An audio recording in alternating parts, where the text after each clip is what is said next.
Mwifurije kugira ibihe byiza cyane. Paris Saint-Germain ikamaze gushyira hanze itangazo yuko Kylian Mbappé yamaze kugira rero icyo bita rwose cheville mu kuguru kwe k'iburyo. Rero aya mahezo rero afite akaba bari buze kuza kuba bakomunika igihe ashobora kumara hanze, akarebera bitubwira amasaha 72 ari imbere.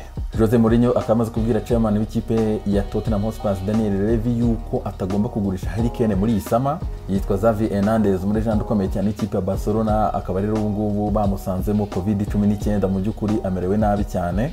ESPN ikamaze gutangaza ko Manchester United ifite budget hagati ya miliyoni 100 ndetse na 150 z'amapaundi muri iyi sama. Sergio Romeo akaba umuzamu wa kabiri w'ikipe ya Manchester United, uyu nguyu rero akaba ari gushakishwa cyane ikipe ya Leeds ndetse n'ikipe ya Everton. Yitwa André Rabiot, umusore w'umufaransa ukina ikipe ya Juventus hagati mu kibuga, akaba ari gushakishwa cyane ikipe ya Manchester United ariko iri muri competition ikomeye cyane ya Everton, Wolverhampton ndetse n'ikipe ya Newcastle. Yitwa Yann Oblak, nk'uko ikinyamakuru The Sun kibitangaza, akaba ari gushakishwa cyane ikipe ya Chelsea ariko Man United yamaze kwinjiramo kandi ifite imbaraga nyinshi cyane. Yitwa Alex Telles, akina inyuma ku ruhande rw'ibumoso mu ikipe ya FC Porto, uyu nguyu akaba ari gushakishwa cyane n'ikipe ya Chelsea ariko iri gufacinga competition ikomeye cyane ivuye mu ikipe ya Man United ndetse na Man City.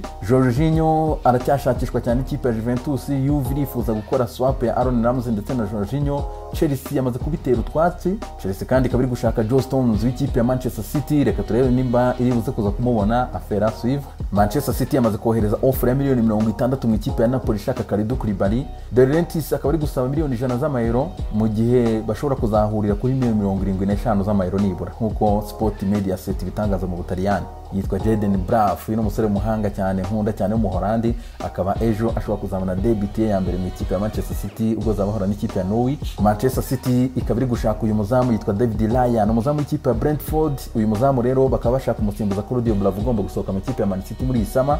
Atletico Madrid yamaze kwanga offer y'ikipe ya Arsenal yashakaga Thomas Partey. Arsenal ikaba yashaka gutanga Matteo Guendouzi ikongeraho cash. Negotiation ziracyakomeje ariko Atletico Madrid ikaba iri kubwira Arsenal ati Matteo Guendouzi turamuha agaciro hagati ya miliyoni 25 na 30 z'amayero. Tukivuga kandi kuri Matteo Guendouzi, akaba nta foto n'imwe iramugaragaza yuko yari yagaruka mu myitozo y'ikipe ya Arsenal. Al Sadd yo muri Qatar nyuma yo gusinyisha Santiago Cazorla ikaba iri gushaka na Francisco Kerin. Yitwa Malang Sarr, akaba ari gushakirwa cyane ikipe ya Arsenal. Mu by'ukuri akaba ari isoko nirifungura ku munsi wo mbere ngo Arsenal nta kindi iri bukore kabisa no gutegura telefone itangira kubaza iby'uyu mugabo mu ikipe ya Nice. Joelson Fernandes w'ikipe ya Sporting Club de Portugal akaba atakinye match ya Benfica, bikaba bivuga ko uyu musore agomba kwerekeza mu ikipe ya Arsenal. Negotiation ziratangira ku munsi wo mbere. Yitwa Thiago Alcantara, akamaze kwaka transfer request mu ikipe ya Bayern Munich, rero akaba ashaka kujya mu ikipe ya Liverpool.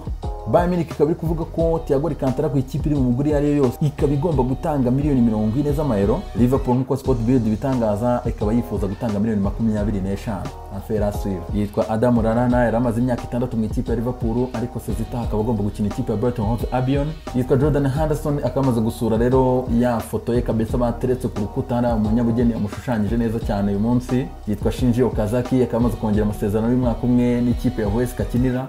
Yitwa Mateus Cunha, muwinga muhatari cyane w'ikipe ya Berlin, iramushaka mu miliyoni 18, akaba ikipe ya Paris Saint-Germain ndetse na Inter Domira ziri kumushaka. Ikipe ya Leicester City irakina na Manchester United. Leicester irabidafite abakinnyi batandatu: James Maddison, Ben Chilwell, Christian Fuchs, Daniel Amartey, Ricardo Pereira, bakaniyongeraho kandi Sergei Soyuncu.